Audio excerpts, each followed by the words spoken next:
Hello दोस्तों, कहानियों का दौर चैनल में आपका स्वागत है। आज की कहानी है ठाकुर का कुआं। तो चलिए कहानी शुरू करते हैं। जोखू ने लोटा मुंह से लगाया तो पानी में सख्त बदबू आई। गंगी से बोला, यह कैसा पानी है?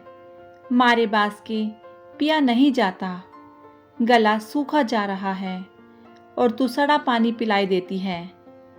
गंगी प्रतिदिन शाम पानी भर लिया करती थी।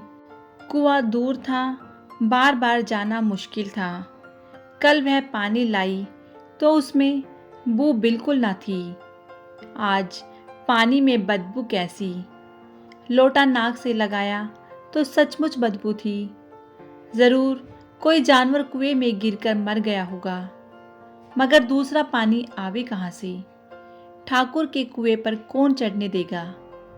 दूर से लोग डांट बताएंगे। साहू का कुआं गांव के उस सिरे पर है, परंतु वहां भी कौन पानी भरने देगा? कोई तीसरा कुआं गांव में है नहीं। जोखू कई दिन से बीमार है। कुछ देर तक तो प्यास रोके चुप पड़ा रहा, फिर बोला, अब तो मारे प्यास के रहा नहीं जाता। ला थोड़ा पानी नाक बंद करके पी लूं। गंगी ने पानी ना दिया।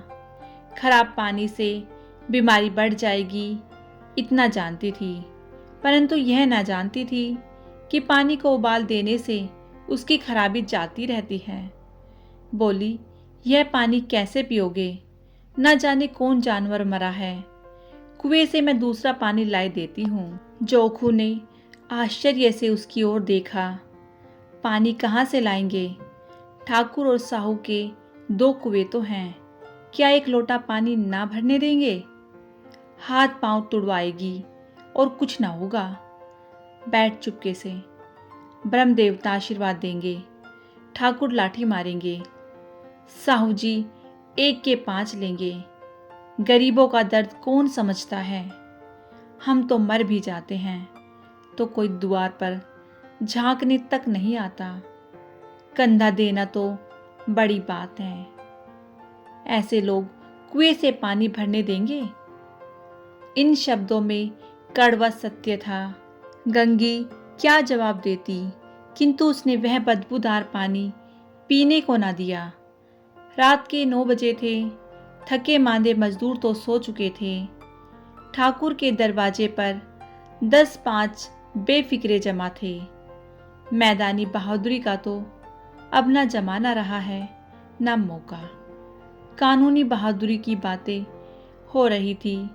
कितनी होशियारी से ठाकुर ने थानेदार को एक खास मुकदमे में रिश्वत दी थी और साफ निकल गए। कितनी अक्लमंदी से एक मार्के के मुकदमे की नकल ले आए। नाजिर और मोहतमीम सभी कहते थे, नकल नहीं मिल सकती। कोई 50 मांगता, कोई 100। यहाँ बेपैसे कोड़ी नकल उड़ा दी। काम करने का ढंग चाहिए। इसी समय गंगी कुएं से पानी लेने पहुंची। कुप्पी की धुंधली रोशनी कुएं पर आ रही थी। गंगी जगत की आड़ में बैठी मौके का इंतजार करने लगी। इस कुएं का पानी सारा गांव पीता है, किसी के लिए रोका नहीं। सिर्फ ये बदनसीब नहीं भर सकते। गंगी का विद्रोही दिल रिवाजी पाबंदियों और मजबूरियों पर चोटें करने लगा। हम क्यों नीच हैं और ये लोग क्यों ऊंचे हैं? इसलिए कि ये लोग गले में तागा डाल लेते हैं। यहाँ तो जितने हैं एक से एक छठे हैं। चोरी ये करे, जाल फरेब ये करे, झूठे मुकदमे ये करे। अभी इस ठाकुर ने तो उस दिन बेचारे गडरिये की भेड़ चुरा ली थी और बाद में मारकर खा गया। इन्हीं पंडित के घर में तो 12 मास जुआ होता है। यही साहू जी तो घी में तेल मिलाकर बेचते हैं। काम करा लेते हैं, मजूरी देते नानी मरती है। किस किस बात में हमसे ऊंचे हैं? हम गली गली चिल्लाते नहीं कि हम ऊंचे हैं, हम ऊंचे हैं। कभी गांव में आ जाती हूँ तो रस भरी आंखों से देखने लगते हैं, जैसे सबकी छाती पर सांप लौटने लगता है। परंतु घमंड यह है कि हम ऊंचे हैं। कुएं पर किसी के आने की आहट हुई, गंगी की छाती धक धक करने लगी। कहीं देख ले तो गजब हो जाए, एक लात भी तो नीचे ना पड़े। उसने घड़ा और रस्सी उठा ली और झुककर चलती हुई एक वृक्ष के अंधेरे साए में जा खड़ी हुई। कब इन लोगों को दया आती है किसी पर। बेचारे महंगू को इतना मारा कि महीनों लहू थूकता रहा, इसलिए तो कि उसने बेगाड़ ना दी थी। इस पर ये लोग ऊंचे बनते हैं। कुएं पर स्त्रियां पानी भरने आई थी, इनमें बातें हो रही थी। खाना खाने चले और हुक्म हुआ कि ताज़ा पानी भर लाओ। घड़े के लिए पैसे नहीं हैं। हम लोगों को आराम से बैठे देखकर जैसे मर्दों को जलन होती है। हाँ, यह तो न हुआ कि कलसियाँ उठाकर भर लाते, बस हुक्म चला दिया कि ताज़ा पानी लाओ। जैसे हम लौंडिया ही तो हैं। लौंडिया नहीं तो और क्या हो तुम? रोटी कपड़ा नहीं पाती, 10-5 रुपए भी छीन झपट कर ले ही लेती हो। और लौंडिया कैसी होती हैं? मत चलाओ दीदी, छिन भर आराम करने को जी तरस कर रह जाता है। इतना काम किसी दूसरे के घर कर देती तो इससे कहीं आराम से रहती। ऊपर से वह एहसान मानता। यहाँ काम करते करते मर जाओ, पर किसी का मुंह ही सीधा नहीं होता।